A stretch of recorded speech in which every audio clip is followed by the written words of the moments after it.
This is ContactTalkRadio.com. Consciousness in action. And you are taking action into your consciousness by tuning into Contact Talk Radio. And on TuneIn.com, Hing.fm, and UpSnap Mobile. Contact Talk Radio.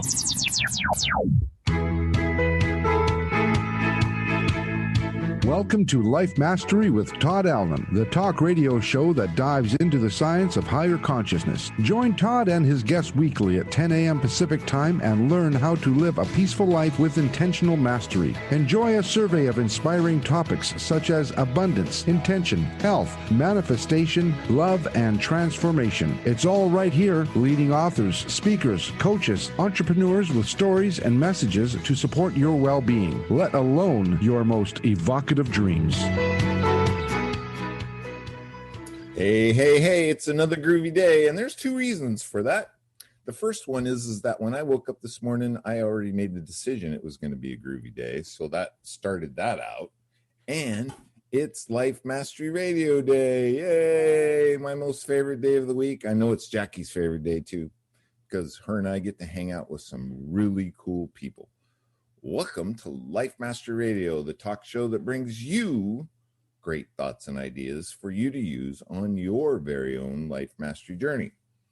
As always, I like to open the show up and get myself centered and situated and ready for some great content that they're tools, really. Jackie and I present tools every week that you can take and put in your life mastery toolkit and pull them out whenever you need them.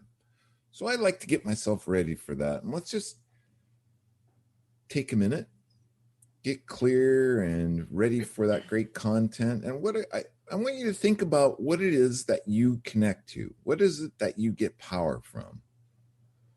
Could be the tree, the dude, God, Allah, the doorknob that leads to your bedroom, whatever it is. Think about that, which brings you peace and clarity.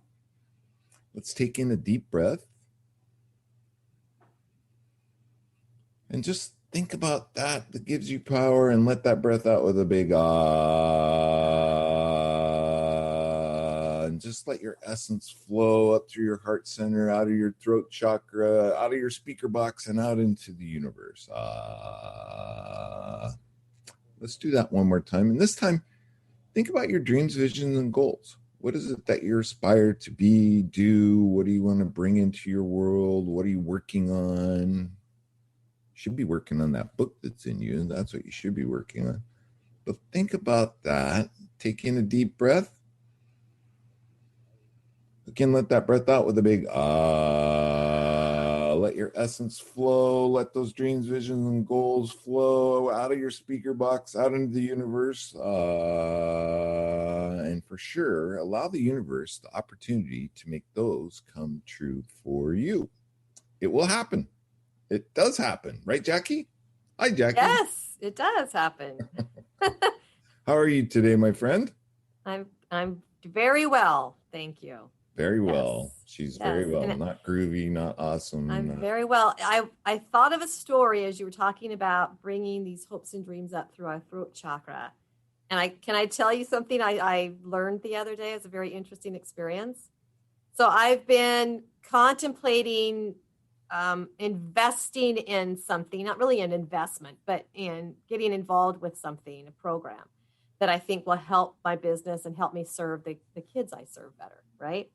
And so I've been contemplating this. And as I was coming in my studio a couple of days ago, there was a blue jay, or actually in this area in Washington, we call him a Steller's jay, but they're from the same family.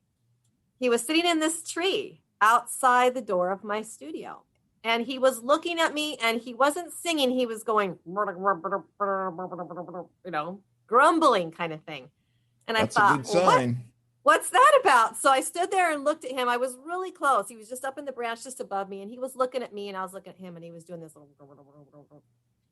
So I came in and thought, I got to look up blue jay spirit animal and see what comes up for me, right?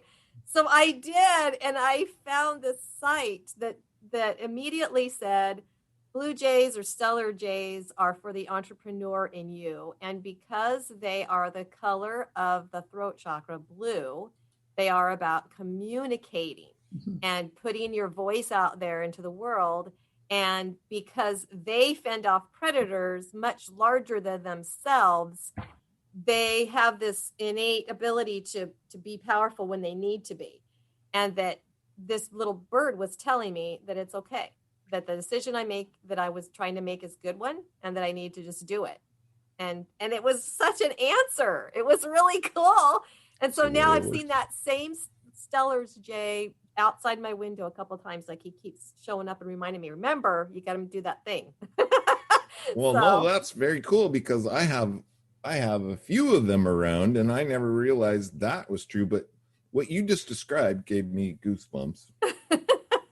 Totally, yeah, because cool.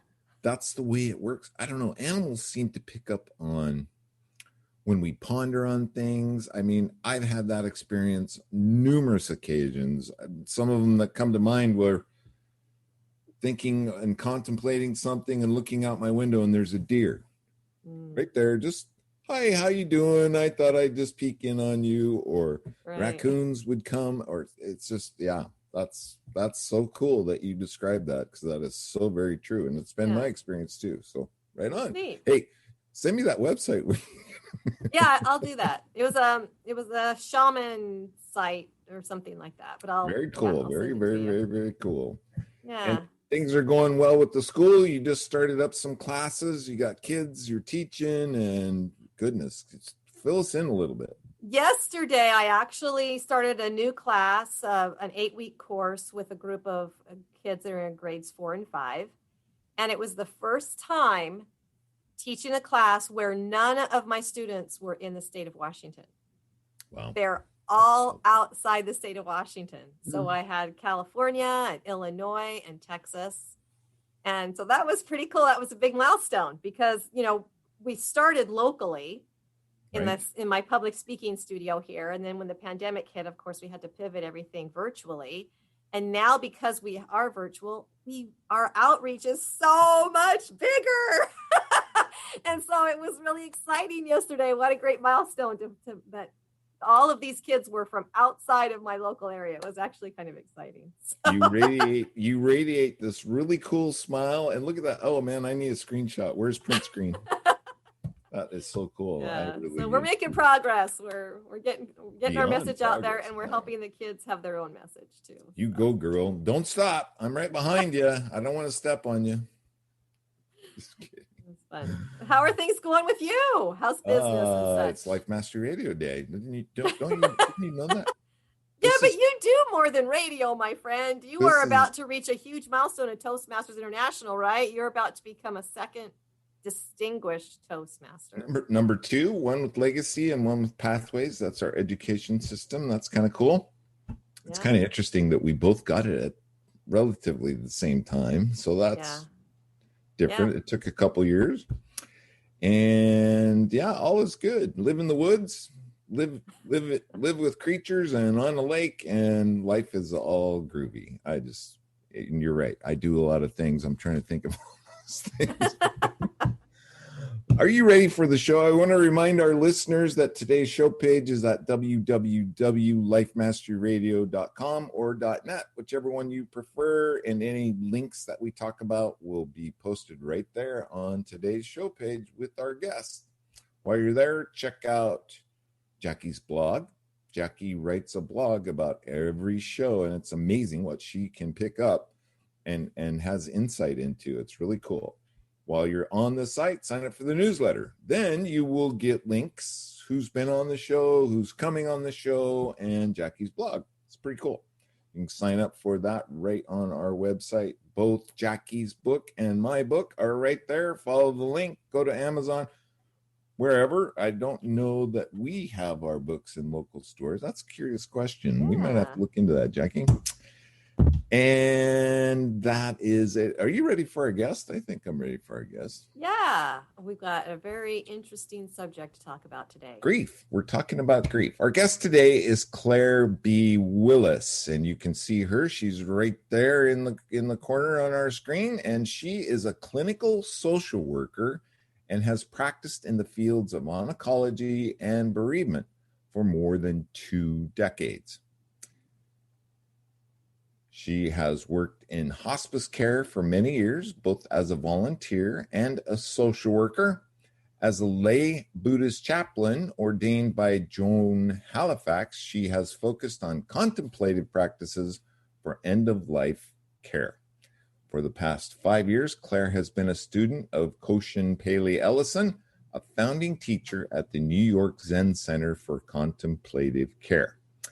She is the author of a book, Lasting Words, A Guide to Finding Meaning Toward the Close of Life. She leads a bereavement, end-of-life support, and therapeutic writing groups, and maintains a private practice in Brookline, Massachusetts. Her recent book that she co-authored with Marnie Crawford Samuelson is Opening to Grief, Finding Your Way from Loss to Peace. Claire, welcome to the show today, my friend. How are you? Thank you for having me. You know, when you were telling that bluebird story, that blue jay story, when you were describing the sounds he made, like I was thinking, I said to myself, he's saying to you, get to that project, get to that project. That's exactly what I thought. So when you said he was the spirit guide for being entrepreneurship, whatever. Yeah. I thought, yeah, that's perfect. It's funny. That's just what I was thinking he was saying to you. And I thought, oh, you have to decipher that. Well, I had to go look it up.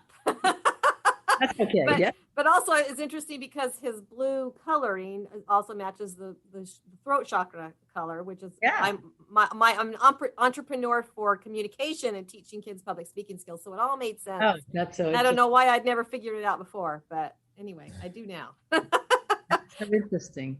Yeah. So thanks for having me.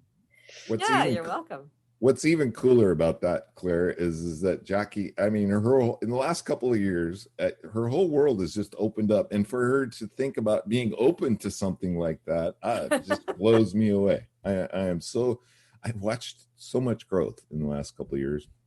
I know 2 years ago, Todd, I wouldn't have gone, I wonder what that spirit animal might be. Exactly. My point exactly. Claire, welcome to the show. We're talking about grief, and I read through your book, and one of the things that really jumped out, there's a bunch of things that really jumped out to me, but was your statement, I was always under the impression there was these 5 steps that you had to go through, right? And I can tell you, when my dad passed away 20 years ago this August, and it was devastating. It was probably the most devastating thing I've ever gone through in my entire life. But I can remember, Claire, thinking, okay, now I got to go through this step, and then pretty soon it's this step. And then I was thinking, hey, I haven't done this yet. Am I weird? What's the deal? Am I not doing this right? And I think in your book, I was enlightened to the fact that not everybody's the same. And this was a theory thrown out there that has caught in mainstream. Maybe enlighten us a little bit about that. It was a wonderful theory, and it was Elizabeth Kubler-Ross basically came up with this theory many years ago, and it was intended to describe the stages people go through who are dying. Oh. And it's been applied to people who are grieving, which is not to say that those stages don't happen, but they don't happen linearly.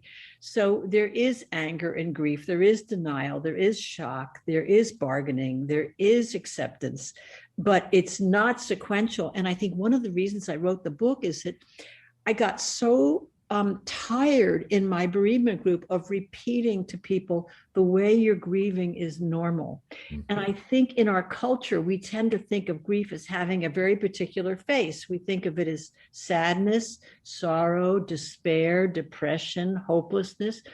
But grief is anger, it's rage, it's irritability, it's impatience, it's regret, it's gratitude, it's relief. It has as many expressions as there are people who are grieving. And one of the things that happens in families a lot is that someone will say, I'm the only one grieving in the family. My sister's just gone on with her life. And I think we don't recognize grief in the various forms it can come. And so we tend to get judgmental. And also, I think with Elizabeth Kubler-Ross is where people would criticize themselves for not grieving right because they hadn't gone through all those stages.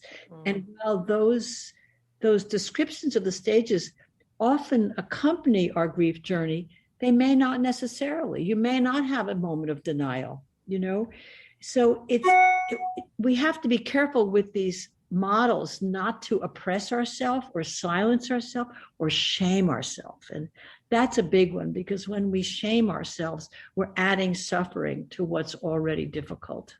Yeah. Why does it get so competitive sometimes that, like you say, if my sister, she's just going out and partying with all her friends and I'm the only one sitting over here missing dad or whatever, why does it become so competitive that way? I think, I don't know that I would call it competitive, Jackie, but I think what happens is that people who are grieving want to know they're not grieving alone. They want to share their grief with other family members. And so when it has an entirely different face, it's hard to feel that connection unless you understand, oh, the anger and irritability my sister's showing is actually her sorrow that she can't express. It's much easier to be angry and irritable and rageful because there's a false sense of strength that you project. It takes a lot of strength to feel the vulnerability and the tenderness and the sorrow and the hopelessness that comes with that expression of grief. And not everybody can do it. And, if you think about our last president, one of the things that I used to think to myself, I think he's a man who carried more rage than anybody I've ever met in my life. And I used to say to myself, what happened to him as a child that he is so hardened? Because he couldn't, you never saw tenderness, you never saw vulnerability. All you saw was a hard front. And it takes strength to feel vulnerability and allow it yourself to be sorrowful and sad. Well, that's probably pretty typical of a huge part of the male population. I mean, for me growing up, I was taught, suck it up and big boys don't cry. And if I got hurt, shake it off. You'll be fine. That's right. Those are the messages. They're so true. I think it wasn't until I was in my early 40s when I discovered that I had a feminine side and how much power and a huge opening up that I experienced. But I think a lot of guys in our society today just never experienced that or even know what it's like to be like that. Well, they didn't have permission to experience it. It was such a part of the socialization process to suck it up, as you say, or get on with it, brush off, get up and brush off the dirt. That's how we've socialized a lot of men to their detriment. Yeah, totally. I always say, though, we don't get to know how we don't want to be until we get there. And I think that there's a huge awakening coming, and it's been kind of slow, and there are still some remnants of that, but I think it's coming. Yeah. And I think you talked about that in your book about how you see more women than you do men. Yeah, I do. The groups have a disproportionate number of women in them, for sure, support groups. Do you find too, Claire, that sometimes grief is such a deeply felt, overwhelming feeling that many times if we feel like we give into that, it's actually going to overtake us and maybe we could never find our way out? Is that, you ever talk to people that's a realistic fear? Oh, yes. So I've heard people say repeatedly, if I start to cry, I'm never going to stop. And in fact, it's so funny. I just came out of another group I run for people with cancer this morning. And one of the questions that someone raised was, how can I allow myself to feel my sorrow and the sorrow of the world without imploding in it? And I think one of the things that happens with our psyche is that our psyche, our grief comes in waves. It comes and goes, it comes and goes. And that is to protect ourselves. We can't take in death and loss all at once. So Stephen Levine, who wrote some wonderful books with his wife, Andrea, talks about how death is like looking at the sun. We look, we turn away, we look, we turn away. Because if we stare at it, we'll burn our eyes. And there's a phenomenon in the grief literature called STUG, which is a sudden temporary upsurge of grief. So let's say you've lost someone you love. And I hear this in my groups a lot. You're walking down the aisle of the supermarket and all of a sudden you see a can of beans and you remember that your partner loved beans and you burst out crying because you've all of a sudden had this triggering memory. This is a very common phenomenon.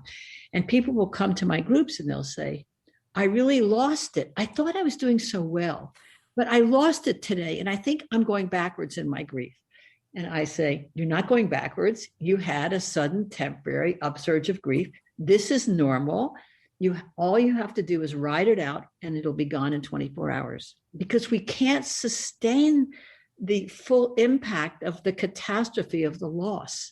So it has to titrate and come in waves. And it never really goes away, right? It never goes away. It shouldn't go away. Our grief shouldn't go away because, you know, I'm going to take this moment to read this quote that I wish was in my book by Jamie Anderson. And she writes, grief, I have learned, is really just love. All that unspent love gathers up in the corners of your eyes, the lump in your throat, and in that hollow part of your chest. Grief is just love with no place to go.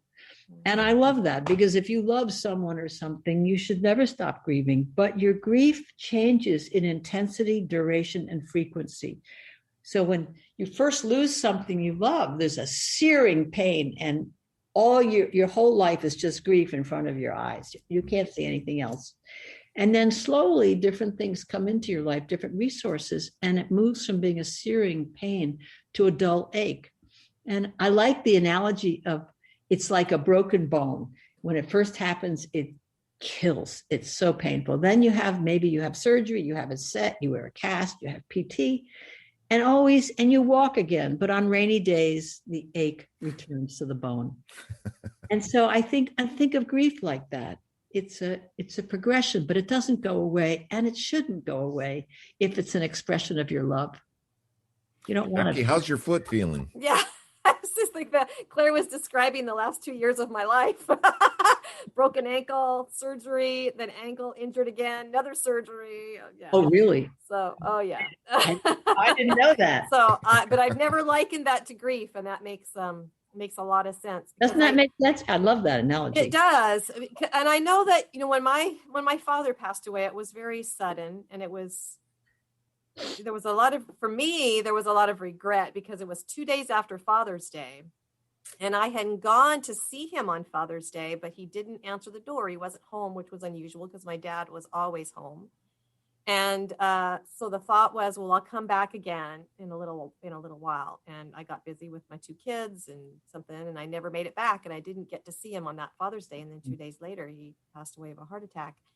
And it was really difficult only because our relationship was really just starting to blossom at that time. And for years, he and my mom had been divorced, and there was always that competition, who's the better parent kind of thing. And my mom was always trying to win that argument. And so I didn't know my dad very well until I got married and moved close to him and then saw him often. And so it was during a time when I was just starting to feel like I have a relationship now with my dad. That's all mine.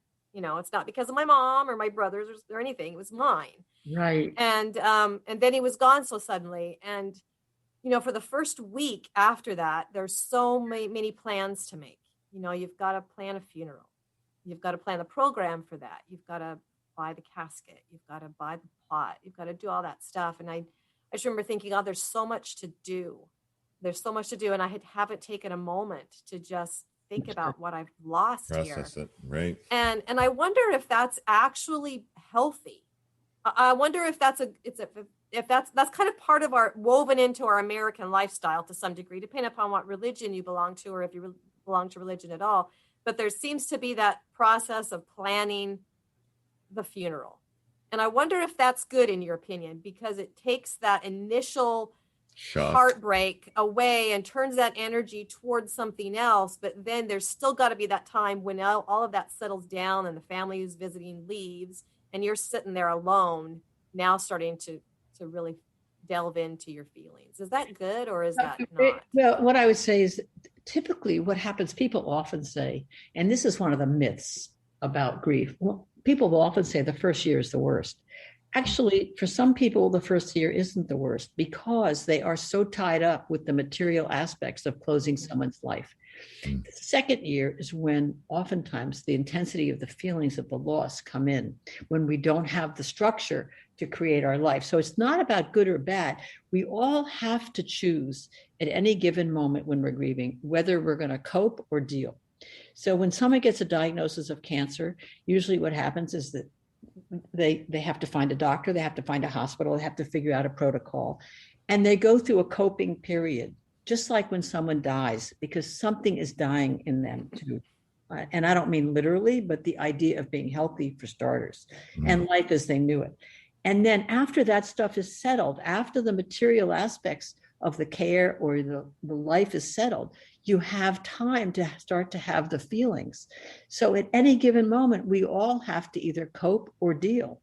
And we can't deal when we're coping, and we can't cope when we're dealing. So it's a conscious choice you have to make. So it's not good or bad. You have to close a life if you're one of the executors or one of the close relatives, you know. And so it's functional, actually. But hopefully at some point you make time to come back to deal with the emotional parts of what you've lost, of who you've lost. Well, it seemed like for me, that was when that anger kind of came in. It was like, why did you do this? Why didn't you answer the door that day? You know, that kind of thing. And you start kind of feeling Playing anger a little bit. Yeah. Ruminating, it's called. Right. Ruminating. Right. Right? I love that word, just like it sounds. Yeah. Well, in your book, you give some... Jackie, can I just say one other thing about that? Often what happens, and I think this is important, is that the last day or two or the last minutes of someone's life take on a huge significance when we've been with them and loved them our whole life. And it gets overloaded. And sometimes the last word someone will have said is, you know, you're really making me angry right now. Who knows? But if it wasn't the loving departure that we all wish for, it's very easy for us to judge ourselves and think if woulda, coulda, shoulda. And I think those last moments of someone's life get way overweighted. And what was good all before that can get too easily forgotten. So I just want to say that to your listeners, because a lot of people don't have the closing with their loved one that they would wish. I think that's probably most of the time, right? I agree. Yeah. Because we don't want to ever say goodbye. Right. If you know, if it's an illness and it's long term and we know that eventually it's going to happen, that doesn't mean that it's easier to accept than a sudden accident where they're just gone in a minute. And I don't know that either way is harder than the other. I don't think either way is easier than the other. I think it's just different. They're just different. Well, there's a change, right, Claire? It's a lot of, and I found that profound in your book too, is a lot of it is about, and I've never really thought this through, but a lot of it is about now the change in your life. It will never be the same. You can't get it back. That's right. The loss of that person, the changes that your life now. I mean, it just blew me away thinking about that. Yeah. Claire, did you have an experience of loss that prompted you to write this book, or is it just simply because of the patients that clients that you had? I think it's clients, but I think I grew up in a family in which grief wasn't tolerated. And the walls and the furniture in my home were gray with ungrieved grief. And my parents each had traumatic suicides in their immediate family, and they weren't spoken. And as a kiddo, I could feel it. And there's a certain life force and vitality that my siblings don't have. And I think in part it's because they haven't really dealt with the grief, the loss. Yeah. And is that why you decided to help other people? I always said, I don't want this life. You know, I knew I wanted a different life. And I also have always been told, but the characterization I have in my family of origin is, oh, Claire's the probe. She's always asking questions and they're just too personal. And I finally found work that welcomes who I am. And I like talking about things that are significant. And I like working with people at the end of their life a lot. It's a very joyful experience because those people know something about life and the tenuousness of it that those of us who aren't close to that can't grasp. It's quite a beautiful process. Well, I would have to imagine you bring peace and understanding at a closing time. Did I get that right? I mean, for people. Well, what I do is I try to help people close their life in a way that they feel complete and that something will be of their life and who they were will be left behind. Right. Legacy. Yeah. I do a lot of legacy work.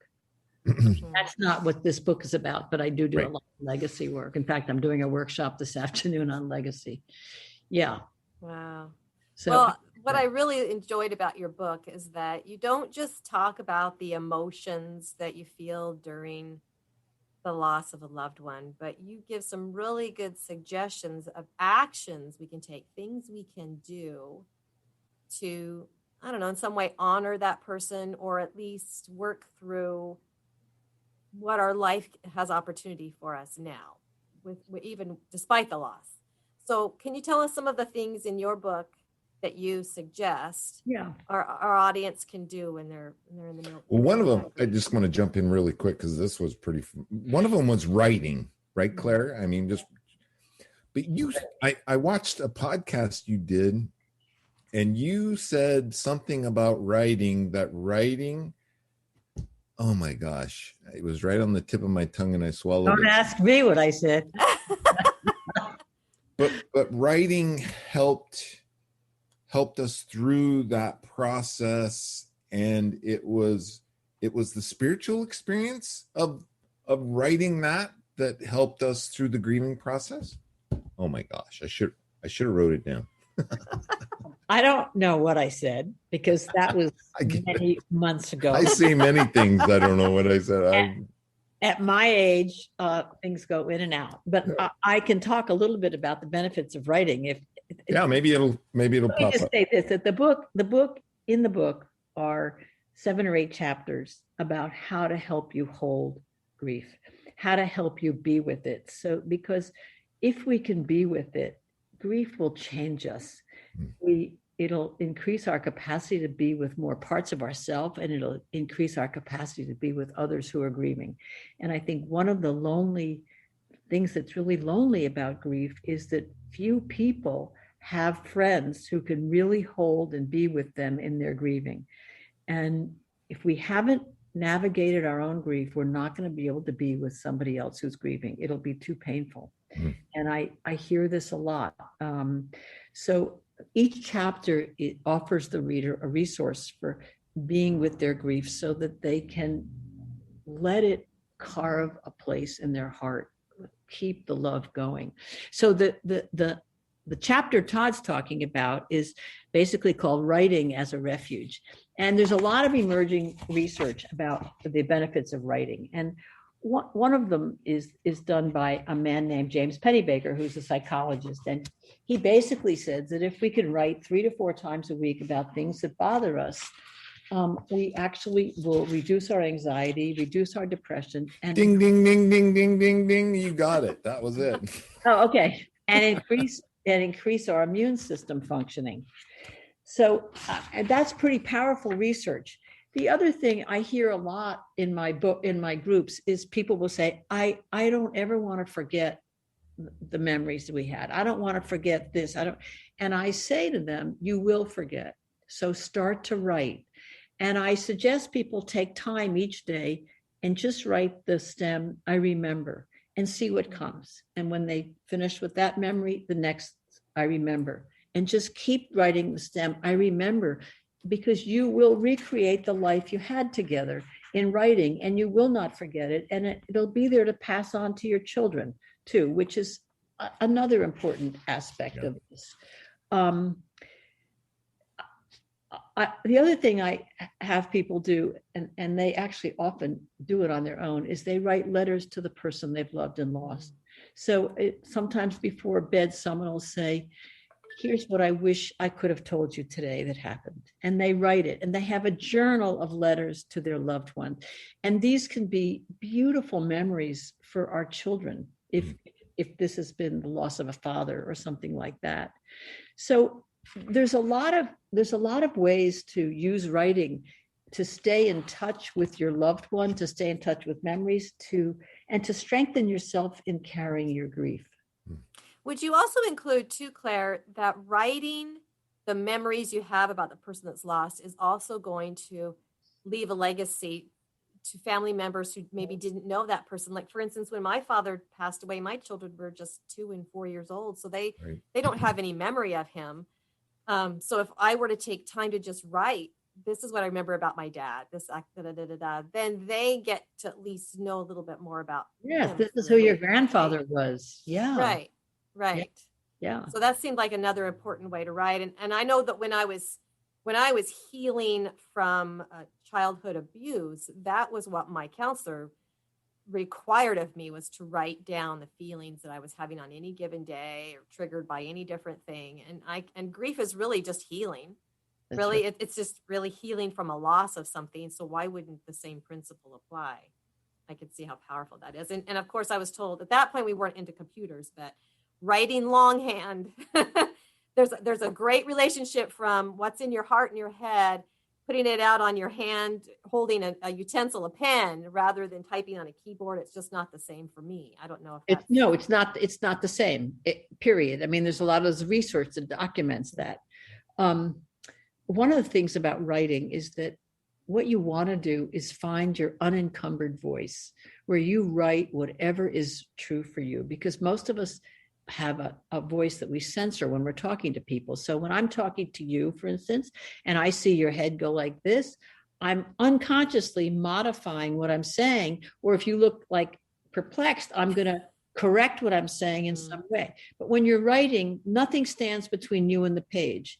And any feelings we inhibit stand to suppress our immune system. So writing is really important for our health, as well as whatever other ways it may benefit other loved ones in terms of creating memories and that kind of thing.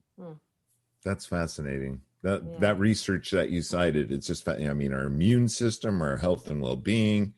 No wonder we were given fingers, right? Yeah. Yeah. So and also, let me just say one other thing about this, which is, I think, to your point here too, Jackie and Todd, is that if you're taking notes during a seminar, let's say you're listening to a lecture and you're taking notes on the computer, you're probably writing down exactly what they're saying. You can do it. When you're handwriting, there's a different mental process that goes in, and you're integrating it more deeply than when you just are reporting or recording on the computer what's being said. So you're onto something, Jackie, about the handwriting here. Yeah. Oh, yeah, that's been around. So what's another one? I think another one that you talk about, Claire, is art. Yeah. I talk about art. I think I want to start with the first one, if you don't mind, because I think that we put a lot of attention on the first chapter, which is called Beginning with Kindness. And we started with kindness because, as I said earlier, people have so many judgments about how grief should look. And we really want to invite people to be with their grief in whatever way it came to them. And so kindness is really the most important thing. We close each chapter with a little meditation, and they're all the same phrases. It's called meta meditation or loving kindness meditation. Some people call it tender friend, and I love that phrase word too. But for instance, the closing meditation in the first chapter is, may I start right here. May I offer myself kindness and compassion. May I accept myself as I am. And so I see so much suffering generated by people thinking that it should have a different look to it. But kindness is really where to start, taking your grief as it comes to you and just being with it and allowing it to move through you. Yeah. Recently, Claire, I had a very dear uncle of mine passed away. He got COVID, but then it was the lung issue that actually took his life. He was getting better, and then all of a sudden he wasn't. But his wife, my Aunt Rita, she was also sick with COVID, and she couldn't go to the hospital to see him or anything like that, and so was not with him when he passed. And so we all worried about her a lot. How is she going to be able to take this? I mean, they were married 60 years, something like that, a long time. And yet she has said, you know what, I actually feel better now more than I ever have. And it's not, a lot of people might in judgment go, oh, well, she must not have ever really loved Uncle Bob, or whatever. But I think what she means is that finally there's this relief for her. I'm not sure where it's coming from, but I accept that she says that. I accept that for her, life now seems a little bit easier or less, hard. And there's lots of different reasons that could be so, but I'm not willing to make any judgment about, well, that's right or wrong. She shouldn't be feeling that way, right? And so I think that's what you're saying, is that we need to just accept even some of the words that people say that describes their own grief can seem like unfeeling to us, when in reality it's just the way that they're feeling it. It's the way that they're perceiving it. Well, and we don't know anything about the context of their relationship either. We don't know what she endured. A lot of people, there's a lot of private pain around. Mm-hmm. There's a lot of privacy of pain in our culture. And it's one of the reasons I love group work, because in my groups, people will say, oh, I wouldn't say this anywhere else, but I'm sleeping with my husband's shirts on because I miss his scent. Or someone said to me recently, Claire, you're the only person I would tell, but since my dog, her 14-year-old companion, died, I sleep with his favorite toy. She said, now, why are these stories private? That's ridiculous. These stories should be in the culture. They should be spoken. We should understand this. And I think one of the things that has happened with COVID, which is really important, is that grief is finally coming into mainstream media. And I don't know whether you saw the article yesterday in the New York Times about grief. It was wonderful. Mm-hmm. NPR, The Atlantic, it's coming finally. And so we're beginning to talk about some of the nuances of grief. And certainly with COVID, David Brooks' article, where he asked readers a year ago to write and say how they were doing during this time, if this was the beginning of the pandemic, he got 5,000 replies in 3 days. Yeah. And what happened, what he said was that the final words of his article were beautiful. He said, there's a river of woe, a river of grief that's flowing through our culture.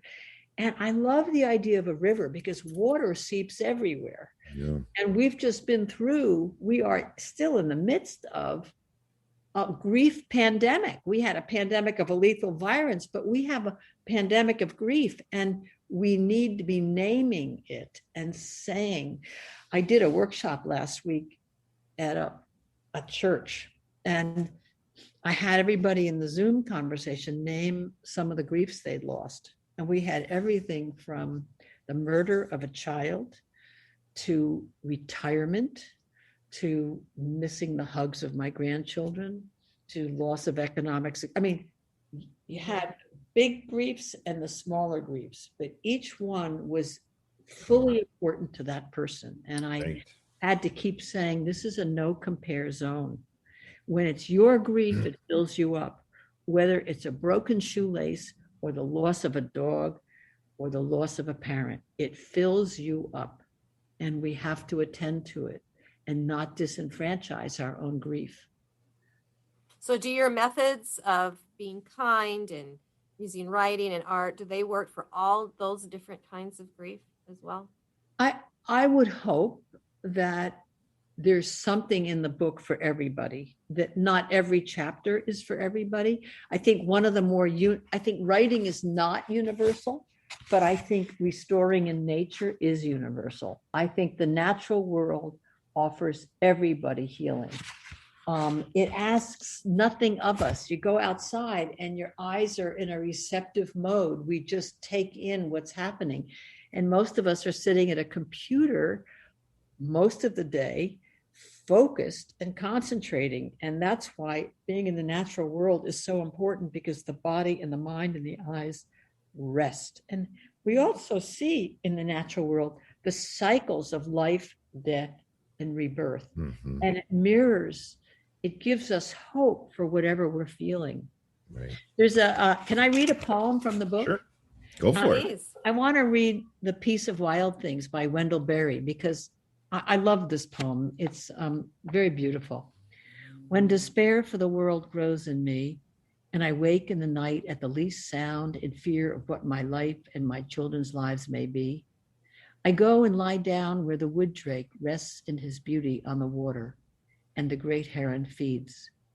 I come into the peace of wild things who do not tax their lives with forethought of grief.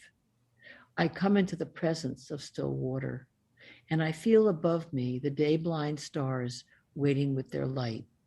For a time, I rest in the grace of the world and am free.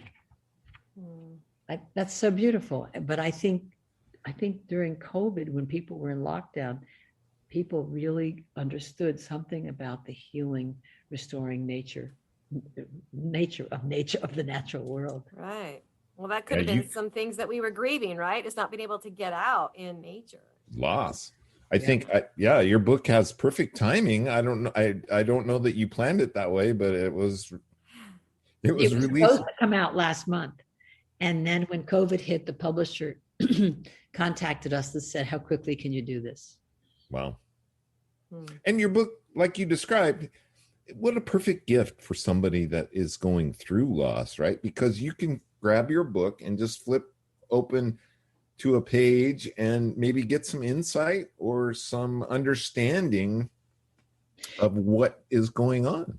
You know, one of the things that the endorsers wrote about the book, and over, people described it as a companion. And that was like the supreme compliment Marnie and I could get, because we wanted people to feel less alone when they read the book. We wanted them to feel, oh, other people have walked this walk. I am not by myself, because grief can feel so lonely, especially if you don't have a grief friend or somebody with whom you can really tell and retell the story of the loss you've endured. Well, and what we talked about earlier too is the thought that, oh, I'm all by myself. I'm the only one that's experiencing this. I'm the only one that is having these thoughts and ideas, and I just got to keep it to myself. I'm special. That's right. And I am in my bereavement groups. You know, I have people apologize in my bereavement groups for crying. People will start crying. They'll say, "Oh, I'm so sorry." I say, if you can't cry in here, where can you cry? Right. But that tells you how little tolerance the culture has for grief. Well, what happens when, you know, all those firsts come around? The year that marks the anniversary of the loss of someone, or it could even be the loss of a job or something like that related to COVID. So what happens when all those firsts come around again, the first birthday or the first anniversary, the first holiday? What kind of advice do you give people to help them to get through that second wave, perhaps, of the grieving process? Anticipate and plan for it. That's the biggest thing, so you don't get broadsided. Gather friends around, do something, you know, create a ritual if you need to, plant a tree, plant flowers, go to the gravesite, but plan for it and think closely about what you're going to need. And most people, what I find, need a little bit of solitude on that day and a little bit of companionship. And often people will say the anticipation of it was worse than the day itself. And I think that's because they've planned for it. Yeah. You know? That's good advice. Now, how do you, some of the questions you have in your book, near the end of your book, you have just some perhaps frequently asked questions, maybe based upon your bereavement groups. Yes. What people ask. And one of them that I thought was interesting is, how do I know if I'm grieving or actually depressed? Yeah, that's a good question. And incidentally, there was an interesting article yesterday in the New York Times about the fact that as I'm going to answer this question in a minute, but I want to cite this article. It's so good. It talked about languishing and how COVID has left people languishing, which is not depression, but it's an expression of grief. So anyway, yeah, it's a very good article. Now I forgot your question. How do I know if I'm grieving or if I'm depressed? So if you're depressed, you are not going to see the light of day. There aren't going to be moments of joy or happiness. It's gray all the time. If you're grieving, the grief, as I said before, it comes in waves. You have moments of breaking through, of having moments of joy and delight, not like you used to, but it's not constant in the same way that depression is. That's the big difference between the two of them. Can grief cause depression, though? Have you seen that happen? Some people come into grief with a predisposition to depression. Oh, I mean, depression is pretty common in this culture, some form of depression, not serious clinical depression, but there's a lot of depression in our culture. So, and I think it depends too on the complexity of the relationship and the loss, your psychological sense of well-being before you had the loss, how the loss happened, because a traumatic loss like a murder or a plane crash or a car crash is far different than being with someone through a cancer diagnosis. Right. So there's a lot of factors that contribute to that. So that long-term depression, then, that would be a good indicator. What are some of the other indicators that maybe I should seek some professional help?